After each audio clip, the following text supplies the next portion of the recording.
Olá, meus amores do quarto ano, sejam todos bem-vindos a mais uma aula. Hoje nós iremos de correção, tá? Vamos corrigir as atividades referentes ao capítulo 4, onde falamos sobre o quê? Sobre a população brasileira, tá? Mas antes de começar a correção, vamos dar aqui uma pontuada rapidinho aqui sobre o assunto. Vamos rever aqui um pouco. O que podemos falar sobre a nossa população brasileira? Podemos falar que ela é uma população homogênea? Podemos, turma? Não, né? Jamais, tá? A nossa população brasileira, ela é totalmente heterogênea. Por quê? Porque ela é formada a partir da miscigenação, ou seja, da mistura dos povos. Que povos são esses, professora? Dos portugueses, indígenas e africanos. Só os portugueses, gente, por si só, se a nossa população, vamos imaginar que ela fosse formada somente pelos portugueses, nem mesmo assim nós poderíamos dizer que a nossa população ela é homogênea, porque só os portugueses, eles já sofreram influências de outros povos, dos franceses, dos holandeses, tá? Isso lá na época do período colonial. Então, não podemos dizer jamais que nosso país ele é homogêneo. E os africanos, né? Os africanos também, eles são múltiplos. Eles são formados de diversos povos, com costumes e hábitos diferentes, né? Vimos, durante as nossas aulas, que os africanos, eles são formados de diversos grupos, iorubás, os bantos, os malês, e cada um com hábitos e costumes e línguas diferentes, tá bom? E os indígenas, nem se fala, né, turma? Os indígenas também, eles são diversos povos diferentes, né? Temos o que nos povos indígenas, né, turma? Nós temos os Yanomamis, os Tupis, né? Kayapó, ou seja, diversos povos indígenas com hábitos e línguas diferentes também, tá?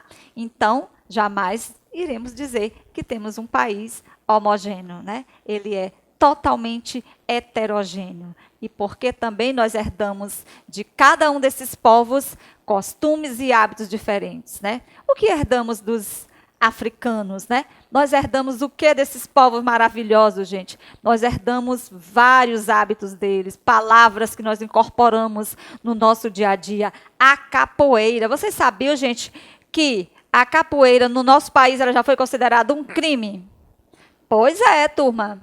Olha como é bom a história, olha como é massa a nossa história. Pois a capoeira ela já foi considerada um crime até 1930, tá?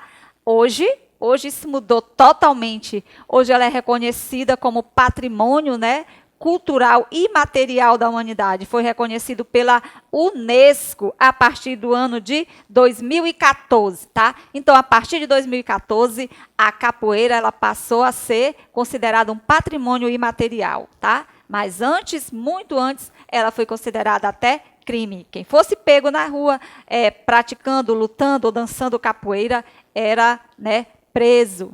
Então, como isso mudou, tá?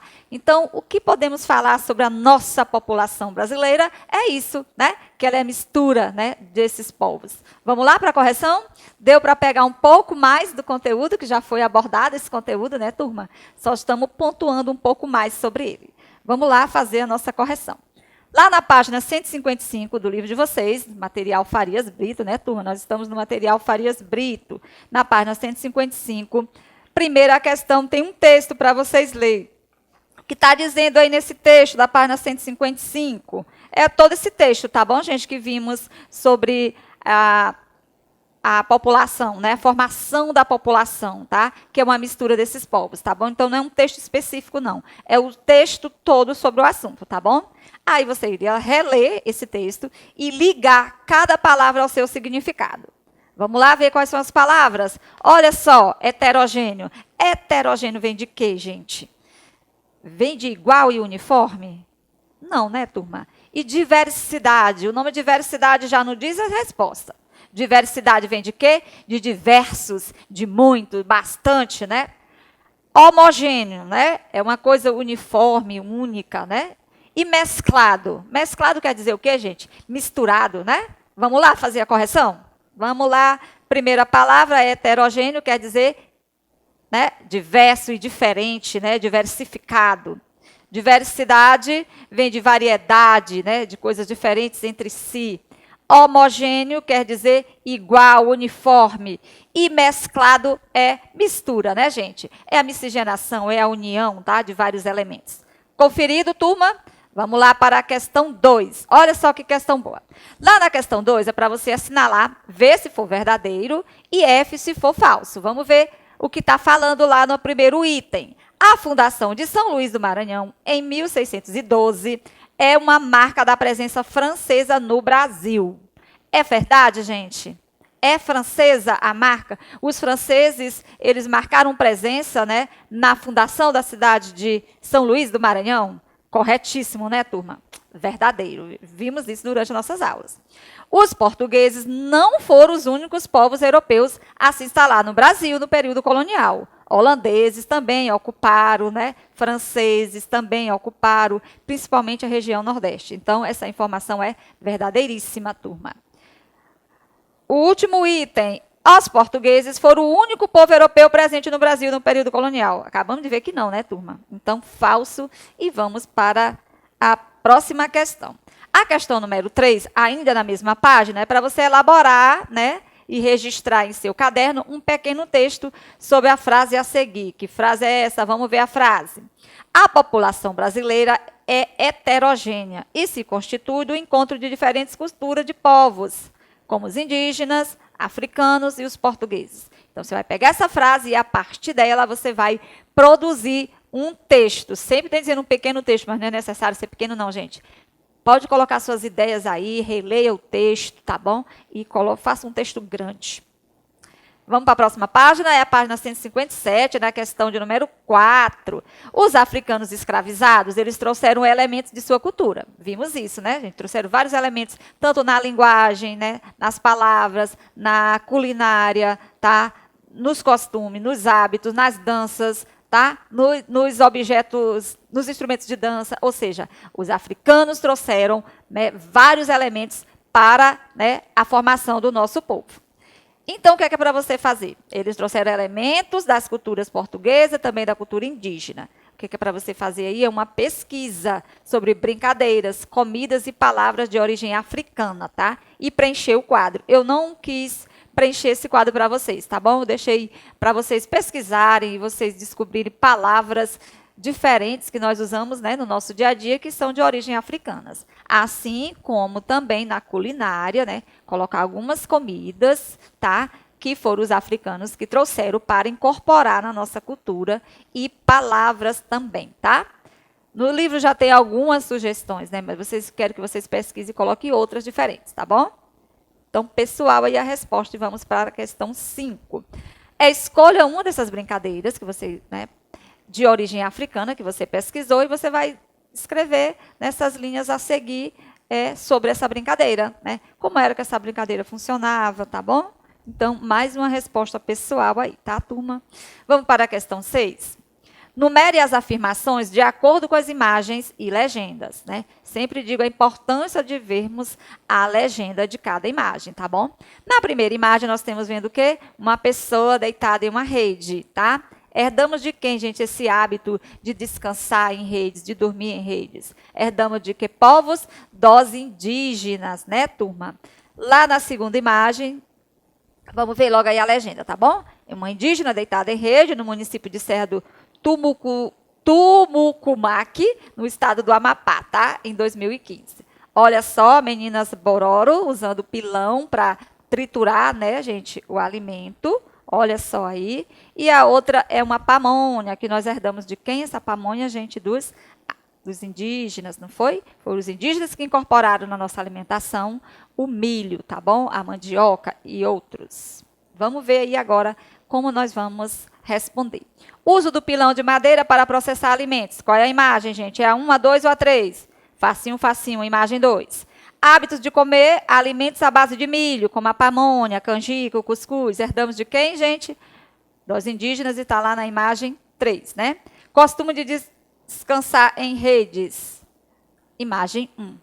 Facinho, facinho. Vamos para a próxima página, que é a 158, tá bom? Virou aí a página, todo mundo lá corrigindo. Vamos lá, questão número 7. A língua portuguesa, ela foi a única língua falada durante a colonização do nosso país? Foi a única língua, gente? Não, né, turma? Não foi a única língua, tá bom? Por que que não foi a única língua? Porque falaram as línguas gerais, indígenas, né? Quando os portugueses chegaram aqui, eles, né, se misturaram aos indígenas e começaram a falar também a língua dos indígenas, tá? E outras línguas de origem europeia.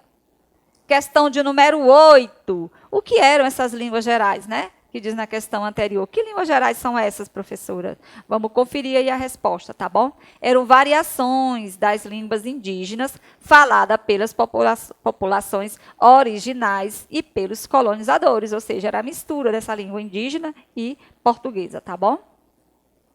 Questão 9. O que foi que determinou o uso das línguas gerais indígenas para que ela perdurasse por tanto tempo durante esse período colonial? Por que ela perdurou por tanto tempo? O que é que tem a ver os jesuítas com essa língua? Vamos lá ver aí a resposta.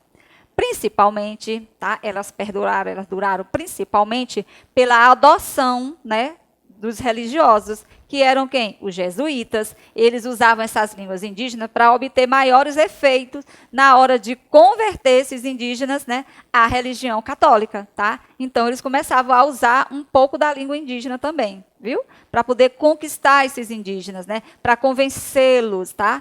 À religião católica, tá bom? E ensinar o catolicismo para eles. Vamos para a próxima página, é a 159.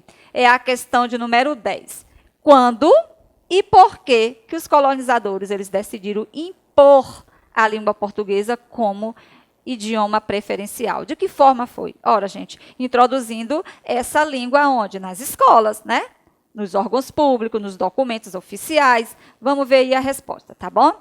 Isso ocorreu, primeiro é quando foi, né, no século XVIII, porque os portugueses queriam ter o maior controle sobre a colônia, né? Eles queriam controlar todas as colônias. Então, eles incorporaram essa língua dentro das escolas, né? Vamos ver aqui algumas questões que referem a isso. Ó.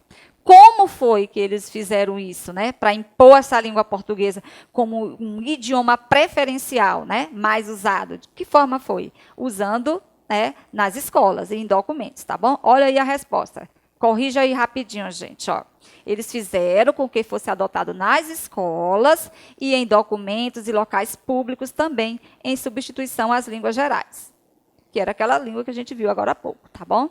Vamos para a próxima página, 266, lá no finalzinho do livro de vocês, que é o plus, tá bom? Questão de número 13. Você sabia que a capoeira já foi considerada um crime? Olha, já comentei isso hoje, né? Até 1930, ela era proibida no nosso país, tá? Depois dessa data, ela foi reconhecida como um símbolo de identidade brasileira.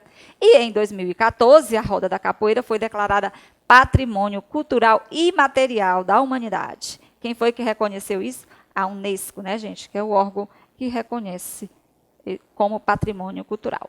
Olha aí a imagem da capoeira linda, né? Então, é muito importante valorizarmos, né, gente?